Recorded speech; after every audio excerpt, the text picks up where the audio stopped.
Olá, sejam todos muito bem-vindos a mais um episódio do História e Cinema, Representações de Negritude na Sétima Arte. Nesse terceiro episódio a gente conta com a presença de uma pessoa muito bacana, colega das empreitadas de universidade, graduando em História pela Universidade Federal de Berlândia, concentra suas pesquisas na área de representações do cinema no século XX e vem falar pra gente hoje de blackface, polêmicas do cinema, dentre outras cositas más no The Jazz Singer. Bem, Beatriz, seja muito bem-vinda.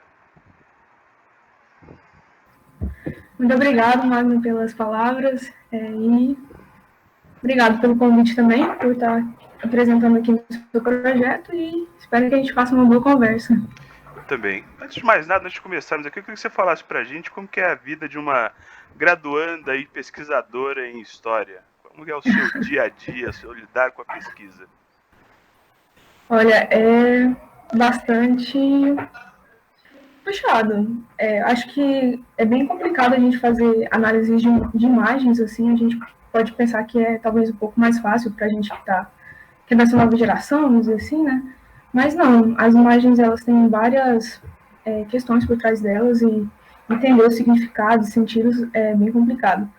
Então tem que ter muita percepção, muita leitura, muita bibliografia para conseguir analisar as imagens do cinema, né? E tentar buscar sentidos históricos e outras questões que estão por trás dessas representações, né? Porque o cinema ele é uma representação, né, da nossa sociedade, da nossa vivência. Ele não é um espelho. Então, é complicado, assim, é um pouquinho puxado, mas realmente eu acho que é a minha área favorita da pesquisa histórica, que mais me encanta. Excelente. Então vamos começar aqui, né? Vamos situar os nossos ouvintes. Eu queria que você falasse pra gente, Beatriz, um pouco sobre o contexto histórico desse filme, né? No ano que ele é lançado, um período ali que o antecede, né? E alguns possíveis desdobramentos que possa ter este filme aí no período que ele é lançado. Certo. O filme, o The Jazz Singer, né, o cantor de jazz, ele foi lançado em 1927, nos Estados Unidos, no circuito norte-americano, né? Ele foi lançado em Nova York, nos cinemas de Nova York, e chegou no Brasil em 1929, 2 anos depois, né? Para falar um pouco sobre o contexto dele, é melhor fazer retroceder um pouquinho, mais especificamente quando aconteceu a pós-abolição nos Estados Unidos, né, em 1863. Por que voltar tanto assim? Pode ser um pouco, uma volta um pouco grande, né? Mas é importante para a gente entender como é que essa população estava sendo inserida e depois do período de escravidão, né? Certo? E depois do período de escravidão, que aconteceu em 1863, né? Os Estados Unidos ele iniciou um período de reconstrução. O governo estava tentando reconstruir o país e foram postas uma série de leis que tentava inserir a população negra e tudo mais, só que era aquela como vamos dizer, aquela inserção um pouco mais ou menos, vamos dizer assim, como a Larissa Viano, que é uma autora que eu uso bastante, a Marta Bell também, ela fala que os direitos que eles estavam dando para a população negra não eram direitos de fato, era mais um privilégio, né? Então, entra em vigor, principalmente nos estados do sul, os Black Codes, né, os códigos negros, que impunham uma série de regras que faziam alusão ao período da escravidão.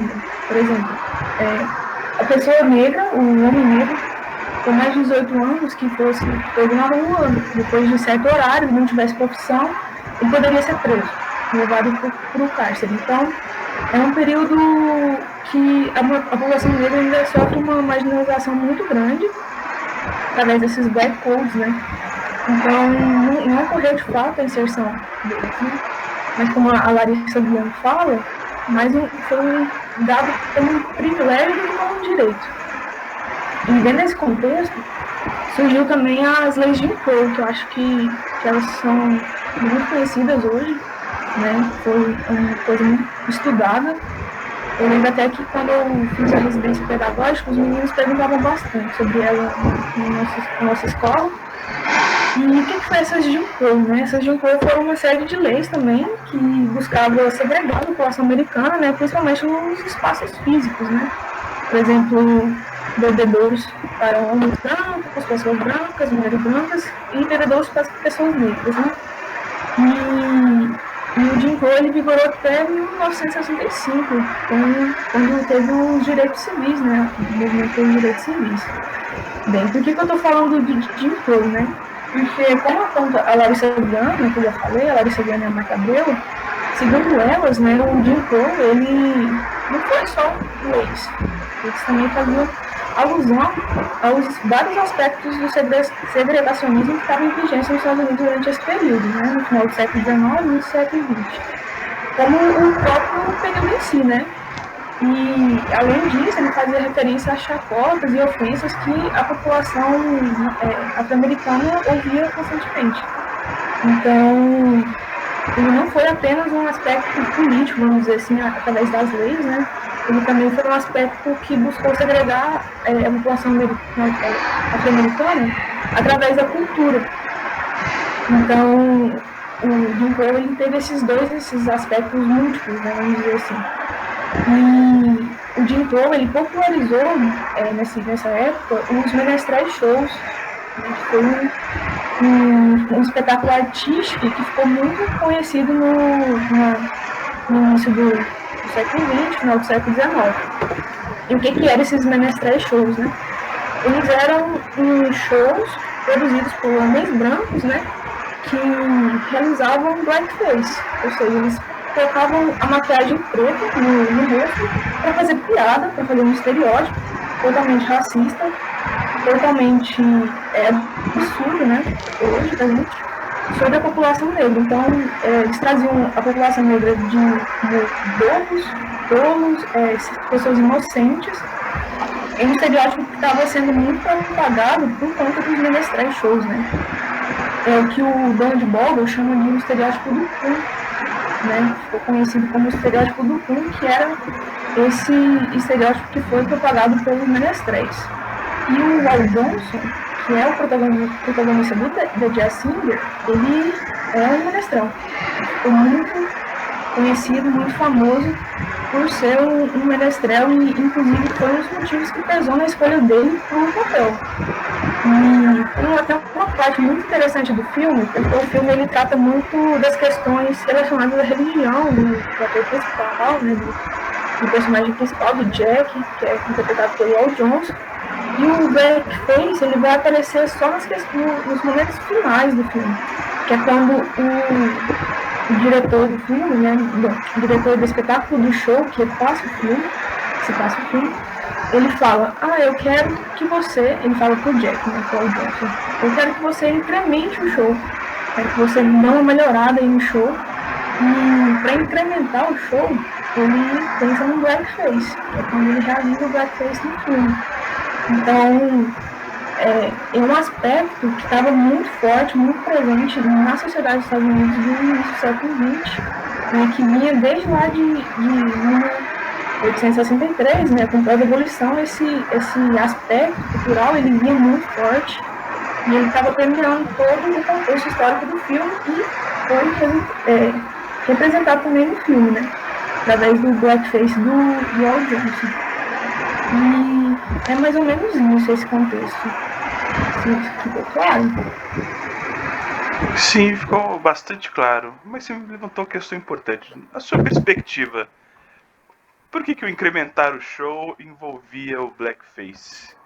Eu acho que justamente por conta dessa questão que estava muito forte o blackface, né, os menestréis, no contexto histórico. Como era muito popular, eles achavam que ia ser um aspecto que ia levantar o filme ou levantar o espetáculo que é apresentado no filme, né?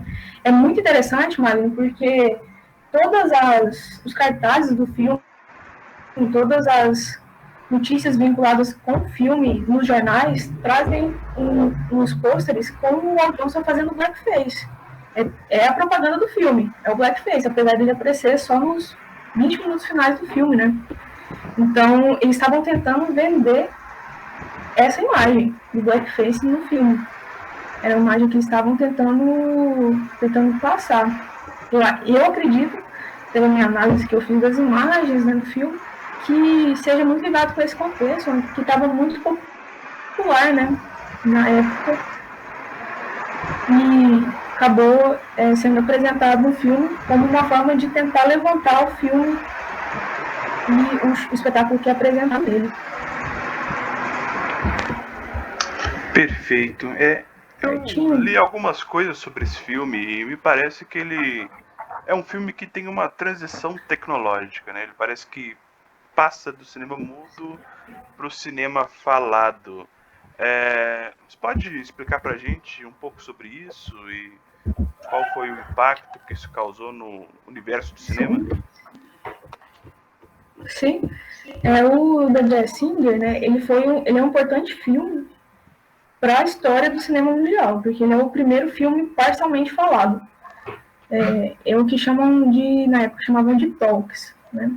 Na época já tinha até uns outros filmes, como um filme da Warner também, o The Jazz Singer também é da Warner, que chama Don Juan, de 1926, um ano antes, que traz o aspecto do som, né? Só que ele não é tão aprofundado como é no The Jazz Singer, porque no The Jazz Singer tem algumas falas que são sincronizadas com a imagem e as canções também, porque pode-se considerar que ele é um musical. Então, as imagens são sincronizadas com as canções e com algumas falas. Apesar disso, ele tem muitos aspectos do cinema silencioso nos seus minutos, como aqueles intertextos, sabe, entre as imagens, e umas atuações um pouco exageradas para mostrar melhor as falas. Então, apesar dele ser considerado o primeiro filme falado da história, ele é um filme parcialmente falado. Não tem todos os seus minutos falados durante o decorrer dele, né? E a gente tem um costume, eu pelo menos tenho, quando eu fui pesquisar o The Jazz Singer, eu pensei, o primeiro filme falado da história, né? Capaz que quando essa inovação chegou, todo mundo estava extasiado, né? Todo mundo estava feliz. Uma inovação tecnológica, eu imagino que muitas vezes possa ser vista com bons olhos, né? Mas com o The Jazz Singer não foi bem assim. Ele trouxe uma série de impactos, de problemáticas, de questões que foram debatidas, né, durante o período. Principalmente pela questão dos trabalhadores que trabalhavam no cinema silencioso, algumas pessoas aqui do Brasil que estavam preocupadas com essa importação dos filmes, né? Como é que seria essa importação? E os representantes do cinema silencioso, como o Charlie Chaplin, né? São esses 3 aspectos que eu vou falar um pouco agora, né? Porque o cinema silencioso, ele não tinha som sincronizado com a imagem, como é o caso do The Jazz Singer, né? Ele acontece essa sincronização através do microfone, que é o recurso que eles usam para sincronizar. Na época não existia, né? Antes do The Jazz Singer não existia. Então, como é que eles faziam no cinema silencioso? Eles colocavam alguns músicos de orquestra para tocar de fundo, né? Eu acho que um exemplo que eu posso citar sobre isso é a série do Watchmen. Não sei quem assistiu, mas no início da série do Watchmen tem uma mulher tocando, tá passando um filme, é silencioso, e tem uma mulher tocando uma canção de fundo. É bem isso. Era bem esses trabalhadores, né, vamos dizer assim. O que aconteceu com esses trabalhadores com exceção do som? Eles acabaram perdendo seus empregos, né? Eles não eram mais tão necessários quanto o cinema silencioso era um cinema predominante, né? Inclusive, tem algumas biografias que falam que a Warner, que foi a precursora desse cinema sonoro, eles não estavam preocupados com a inovação, eles estavam preocupados em economizar dinheiro, economizar milhões e milhões de dólares com essa classe de trabalhadores que não ia ter mais a função necessária durante o cinema, né? Então, teve esse impacto muito profundo, né? Uma série de pessoas com certeza perderam seus empregos por conta da inserção do cinema sonoro, e é uma questão que a gente deve colocar bastante problemática, né? Porque essa inovação ela pode ter sido muito próspera, né, para o cinema. A gente não consegue imaginar hoje um cinema sem som, mas em 1920, né, e esses trabalhadores que perderam acabaram perdendo seus cargos, a sua profissão. Uma profissão que praticamente deixou de existir, né? Você não vai no cinema hoje, no Cinemark, e vê um cara tocando um piano com a musiquinha de fundo, né? No cinema. Então é um caso que deixou de existir. E foi uma problemática muito séria, né? Em relação à importação de filme para outros países, né? Como é o caso do Brasil, né? Essa teve uma problemática bem grande, porque não existia legenda como existe hoje, né? Hoje, se você quiser, você baixa uma legenda na internet e sincroniza com o filme, fica tudo perfeito. Mas em 1927 não era bem assim, em 1929 não era bem assim. Então, os representantes do cinema brasileiro, aqui do cinema nacional, eles estavam muito preocupados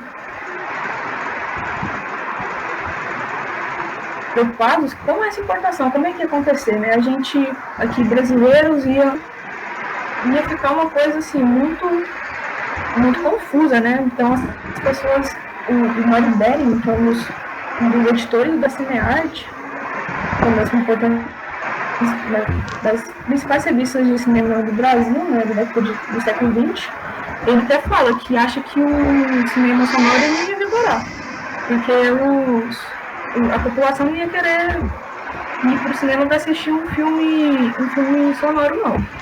Essa é a visão dele, dos editores da Cinearte. Ele até fala que eles iam continuar importando filmes silenciosos, não iam trazer filmes sonoros para o Brasil. Né? Então, eles estavam muito preocupados com essa questão, e também com uma questão que o Mário Bering cita, que é a desnacionalização do cinema. Ele achava que essa importação de um cinema com uma outra língua, que estava falando uma outra língua, poderia acontecer uma desnacionalização do cinema brasileiro. Então, para ele, né, para ele ter um dos representantes do cinema aqui no Brasil, o cinema silencioso não ia vigorar. Só que o Mário Bering, ele estava equivocado, vamos dizer assim, porque pelo que a gente consegue ver pelas fontes, pesquisando sobre os ganhos do filme nos jornais da época, na própria Cinearte, o filme foi um blockbuster da época, vamos dizer assim. Ele fez cerca de 5 milhões de dólares na época dele, e isso para o momento histórico era bastante, né? Você pensar hoje, sei lá, os Vingadores fazendo mais de 1 bilhão de dólares, né? Em 1920, 5 milhões era muito dinheiro e pode ser considerado um blockbuster, né? É engraçado ver que até a própria Cinearte volta atrás e afirma isso. Não, ele fez um dos filmes mais lucrativos da história aqui no Brasil e que fez sucesso, sim, muito também por conta dessa inovação sonora, né? Que as pessoas estavam interessadas no cinema para ouvir pela primeira vez o som, né? Imagina, uma pessoa que foi no cinema, que já ia no cinema, estava acostumada a ver filmes sem som, ouvir pela primeira vez o som é uma coisa que pode causar uma imersão muito grande, né? Acho que a gente nem consegue imaginar isso hoje por conta da nossa sociedade, como é que ela tá. A gente não é comum hoje a gente ver filmes que não tem som, né? Mas em 1920 eu acho que isso pode ter acontecido, ter causado uma imersão, um aspecto muito importante para essas pessoas que estavam indo ver o filme pela primeira vez, né? Um outro aspecto que eu queria falar é sobre como que os artistas, os representantes do cinema silencioso, eles viram essa mudança, né? E quando eu penso, pelo menos, no cinema silencioso, o primeiro artista que me vem à cabeça é o Charlie Chaplin. Para mim, ele é, sem dúvida, um dos maiores representantes desse cinema, né? E como que o Charlie Chaplin viu essa inserção, né? Essa mudança do cinema que ele estava acostumado a fazer para uma nova forma totalmente diferente do que ele estava acostumado a produzir. O Charlie Chaplin foi fazer um uso do som dos seus filmes só em 1936, com tempos modernos, né? Quem está acostumado a ver os tempos modernos na escola, ver só aquela primeira parte, pensa que o filme ele não é sonoro, vamos dizer assim, mas ele tem uma quantidade de som muito importante nele, principalmente porque é a primeira vez que a gente ouve a voz do Charlie Chaplin no cinema, né? Que é logo nos momentos finais do filme que ele canta uma canção, né? E essa cena em que ele canta essa canção, ela é cheia de críticas do Chaplin a essa inserção do cinema sonoro, né? Ele cria uma expectativa muito grande sobre esse momento e ele começa a cantar uma canção que não expressa nenhuma palavra. Ele simplesmente canta uma canção com onomatopeias e nenhuma palavra sai da sua boca. Ele está fazendo uma crítica como se as palavras do cinema não tivessem importância. O que importa de verdade, na verdade, são as expressões que ele faz e tudo mais. Essa é uma cena que acontece nos momentos finais do tempo modernos, né? Que é muito significativa e mostra bem essa resistência do Chaplin à inserção do som, porque ele foi fazer essa estreia, ele foi mostrar a voz dele para o público só em 1936. Olha, que você vê, são 9 anos de diferença entre o J.J. Singer e o Chaplin, né? Então ele foi bem resistente à inserção desse som nas suas produções e 9 anos depois ele foi inserir o som nos seus filmes. Inclusive, ele faz a inserção do som através do personagem mais famoso dele, né, que é o vagabundo, né, o Chan. E depois do filme, depois do Tempos Modernos, ele nunca mais volta com esse personagem. É como se, a partir do momento em que ele fala, por uma pressão dos seus colegas de trabalho, da sociedade, para ele falar no filme, depois que ele fala a voz do Trump como se estivesse silenciando ele. E ele nunca mais volta a fazer as suas participações nos filmes do Chaplin, né? O Chaplin não volta mais a interpretar ele. Então a gente pode concluir sim que o cinema, o J.J. Singer, ele teve um aspecto muito importante de inovação tecnológica. Ele deu esse chute, né, inicial, vamos dizer assim, para a inserção do som. E como eu disse, a gente não consegue imaginar hoje um filme que não tenha som, né, que não tenha falas, que não tenha canções. É muito difícil a gente imaginar realmente um filme desse jeito hoje. Então ele trouxe essa primeira inovação tecnológica, né, esse primeiro chute. Só que essa inovação ela passou por uma série de resistências, uma série de críticas que devem ser colocadas em debate, que devem ser pensadas por nós historiadores, né? E que causaram um impacto muito grande na sociedade da época. Principalmente, eu acredito que principalmente através dos trabalhadores, né? Que, como eu já disse, uma série de pessoas, é um cargo, né, que deixou de existir, vamos dizer assim. Então, esse cinema sonoro, ele foi muito importante, mas ele também teve várias resistências e várias problemáticas que foram colocadas nesse momento. Beatriz, muito bacana, acho muito curioso, né? Porque é o que você disse, né? Hoje se investe as salas de cinema justamente voltadas para o som. O som se tornou um elemento fundamental, eu diria, né? O investimento em efeitos sonoros e imersão das pessoas com esses efeitos é algo que se tornou um diferencial no cinema, né? Sim, ele é tão importante hoje que, se você for pensar a maior premiação do cinema, que é o Oscar, tem um aspecto, um prêmio dedicado só ao som. Tem um Oscar de efeitos sonoros, né? De mixagem de som e tudo mais. Então ele é um aspecto muito importante hoje. Realmente, eu concordo totalmente com o que você disse. Bem, você falou do Blackface. E no começo do ano, antes da pandemia, quando as pessoas ainda eram felizes, saíam de casa e se aglomeravam por aí, né, teve um movimento na internet, né, discutindo que pessoas negras, indígenas e mulheres não eram alegoria e que essas maquiagens e o blackface, por consequência, deveriam acabar, né, porque de fato, como você disse, é uma estereotipificação desse fenótipo. Isso gera problemáticas, isso tem um contexto de segregação, de violência, né, de não inclusão dessas pessoas na sociedade. Eu queria que você falasse pra gente, no cinema da época, lá na década de 20, do século XX, como que foi a recepção do blackface no cinema, como que as pessoas negras lidaram com isso, qual foram os murmúrios que aconteceram na sociedade? Certinho, Magno. Como você disse, hoje a gente tem essa compreensão de que o blackface ele é um estereótipo extremamente negativo, que faz uma sátira negativa sobre essa população, né? E que, de forma alguma, representa eles, né? Então, tudo que você disse, ele está ligado a um aspecto de violência, de segregação, de estereótipo, de piada, como se eles fossem motivos de piada, né? Hoje a gente tem essa noção 100% de que ele é um aspecto totalmente negativo, né? Só que a gente tem que pensar como é que ele foi visto em 1920, né? Em 1930, que é quando o filme faz lá a sua estreia, né? Para pesquisar essas questões, a gente tem que ir atrás de jornais, né? Eu acho que a pesquisa do cinema ela está muito ligada com os jornais também, para a gente entender como é que é a recepção do filme, como é que as pessoas estavam vendo aquela produção, né? Então, para entender essa questão do blackface, eu tive que voltar o meu olhar um pouco para os jornais da década de 20 do século XX, né?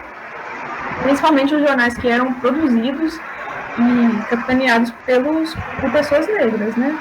Então, nessa procura por jornais, o que mais me chamou a atenção foi o The New York Amsterdam News, que é um jornal que está em vigência até hoje. Ele é um jornal que permanece firme e forte até hoje no nosso cenário atual, né? Online principalmente. E como é que o New York Amsterdam News observou essas imagens, né? Essas imagens feitas no filme. Eles elogiaram bastante o filme, eles trouxeram aspectos muito positivos sobre ele, todas as críticas que são mostradas no jornal são positivas em relação ao The Jazz Singer, né? E é uma coisa até incomum, porque o The New York Amsterdam News, eles eram um jornal bem seletivo em relação aos entretenimentos artísticos que eles selecionavam para fazer críticas positivas, né? E o The Jazz Singer foi um desses, que foi elogiado por eles, né? E no meio desses relatos de como é que o filme estava sendo visto, né, pela população negra, o New York Amsterdam News, eles falam que tem uma série de pessoas, principalmente, segundo eles, né, principalmente mulheres negras, que foram ao cinema e choraram quando viram o filme, principalmente nos momentos mais emocionantes. Quais são esses momentos mais emocionantes do filme, né, os mais dramáticos? É justamente quando ele faz o blackface, né? Então, fica uma dúvida, um questionamento muito grande, né? De por que esse choro, né? Por que aconteceu esse aspecto de choro naquele momento, né? A gente pode pensar isso se naquele momento pode não ter acontecido uma representatividade pseudo-negra, né? Para eles. E a resposta para essa pergunta é que talvez, possivelmente, né? Naquele momento, o blackface pode ter representado ele de alguma forma, como eu falei, de uma representatividade pseudo-negra. Só que, como aponta a bibliografia do Sérgio Moscovici, né, as representações, elas não são representações que estão fadadas a ser uma coisa só. Elas não são neutras. Elas passam por um processo de transição, elas mudam constantemente e, como o Moscovici fala, ela tem representações que morrem para dar espaço para outras, né? O texto do Moscovici, ele aponta bastante essas questões para a gente, né? E foi isso que aconteceu com o blackface, né? Naquele primeiro momento, ele pode ter tido algum aspecto de representatividade, mas as lutas e as resistências da população negra que foram muito fortes, principalmente no século XX, né, com os movimentos de direitos civis, o blackface, essa pseudo-representatividade, ela passa por uma ressignificação, ele muda de sentido. Então, ela causa um sentido novo, né? Ela passa a ter um novo sentido para essa população, que é um sentido negativo, pejorativo, que de fato sempre teve, né? Um exemplo disso, que pode comprovar isso, é que quando o The Jazz Singer, ele teve um remake. Em 1980 ele teve um remake estrelando Neil Diamond. Ele faz blackface no filme também, igualzinho faz o Dwight Johnson faz no primeiro. E, diferentemente do primeiro filme, esse foi fortemente criticado por esse aspecto. Isso porque a representação do blackface ele já tinha passado por uma ressignificação, né? Ele já tinha passado por uma série de mudanças e não representava mais aquela população de maneira alguma. Principalmente porque segundo o Jazz Singer, né, o remake, ele está colocado ali depois do movimento de direitos civis e de forma alguma iria representar aquela população, né? Está inserido no contexto de Blaxploitation, que é um movimento de cinema que pregava a produções feitas pelas pessoas negras, né? Majoritariamente por pessoas negras, que colocava eles como protagonistas de suas próprias produções, né? Então, quando o Neil Diamond aparece com o rosto totalmente pintado de preto, em 1980, ele não traz mais uma riqueza de representação, diferentemente do que aconteceu em 1920, né? Porque, como eu disse, o Moscovitch ele aponta para a gente, ele é bem claro no seu texto. As representações elas podem morrer para dar espaço para novas, né? E foi o que aconteceu com o blackface Lowell Johnson. Ele deixou de representar aquela população e passou a ter um novo sentido, né? E isso tudo graças às lutas e resistências que a população negra vem travando desde o século XX, né? Graças a essas lutas, esses embates, acontece essa ressignificação e agora, hoje, a gente tem a plena consciência de que ele é apresentado como algo negativo, que de fato né? Não tem como negar que não é. Então, por exemplo, quando um artista faz um blackface, simplesmente por fazer, sem colocar essas questões em críticas, né? Ou as questões que envolvem o blackface em crítica, ele está fazendo um estereótipo totalmente negativo que vai ofender uma série de pessoas que não se sentem representadas por aquilo. Hoje ele é extremamente mal visto e que de fato é.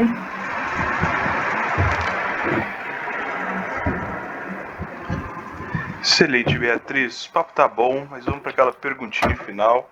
Perguntinha bacana para a gente encerrar aqui. Queria que você, Beatriz, graduanda em História, dissesse pra gente, na sua perspectiva, o que é história e cinema. Olha, Magno, hoje história e cinema é a minha vida. Nos últimos 2 anos tem sido a minha vida completamente, estudar essas questões que envolvem o cinema. Mas, para além disso, para mim, o história e cinema é um campo historiográfico que está crescendo, né? Que vem crescendo bastante. Desde 1970, esse campo tem crescido muito. E, para confirmar isso, basta olhar o repositório das monografias do Instituto de História, da UF, né? Você consegue ver lá como é que esse campo está crescendo bastante, né? As últimas monografias quase sempre tem uma ali ou outra que traz essas questões que envolvem o cinema, né? E eu acho que é uma questão que deve ser muito estudada, deve ser mais amplamente estudada pelos historiadores, né? Porque, principalmente historiadores do século XX, né? Já que o cinema, ele começa a surgir principalmente a partir do século XX, né? E por quê, né? Porque o cinema, ele está inserido na nossa sociedade e ele traz e produz uma série de práticas e discursos sobre a nossa sociedade. O que eu quero dizer com isso, né? Eu quero dizer que o cinema, ele não é um espelho do real. A gente não pode analisar o cinema, nós historiadores não podemos analisar o cinema como um espelho do real, muito pelo contrário.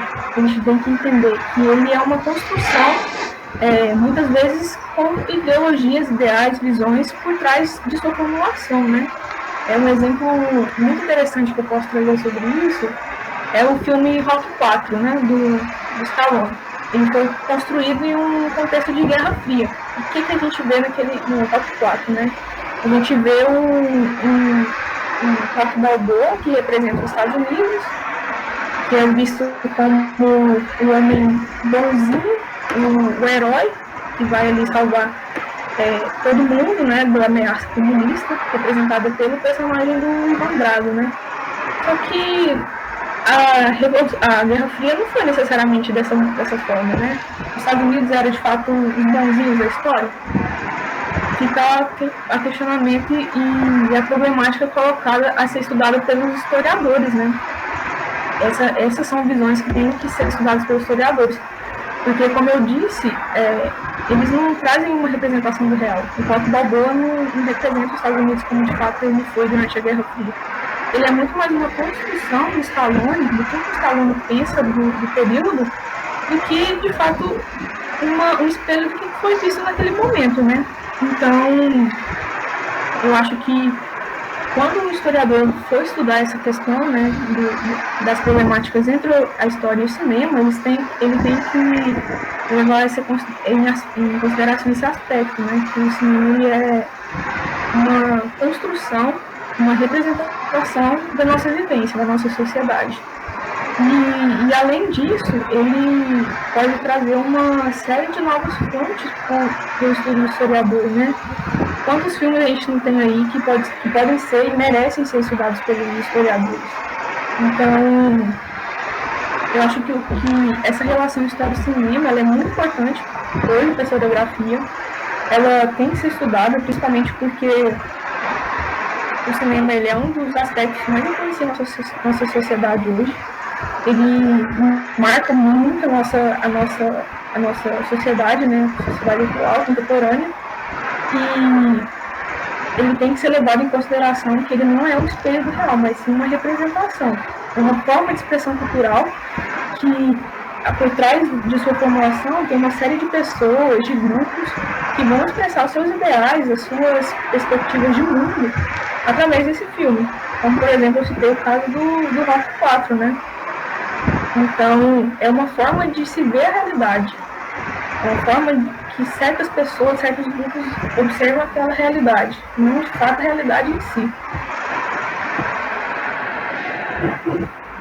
Beatriz, muito obrigado. Queria mais uma vez agradecer você por ter aceitado o convite, estar aqui conosco. E queria dar um espaço para você fazer algum agradecimento, mandar alguma mensagem para aqueles que nos assistem. Fique à vontade.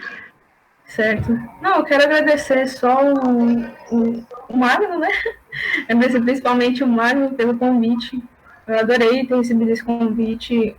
Agradeço muito mesmo por você ter lembrado de mim, né, nesse momento. Vou mandar um agradecimento especial também ao nosso grupo de estudos, né? O grupo de estudos negros, indígenas, isso, né? E que me ajudaram bastante na formulação dos meus argumentos, das minhas perspectivas sobre o D.J. Singer, né? As nossas reuniões foram marcantes para mim, para entender como que o D.J. Singer foi observado, compreendido naquele momento, né?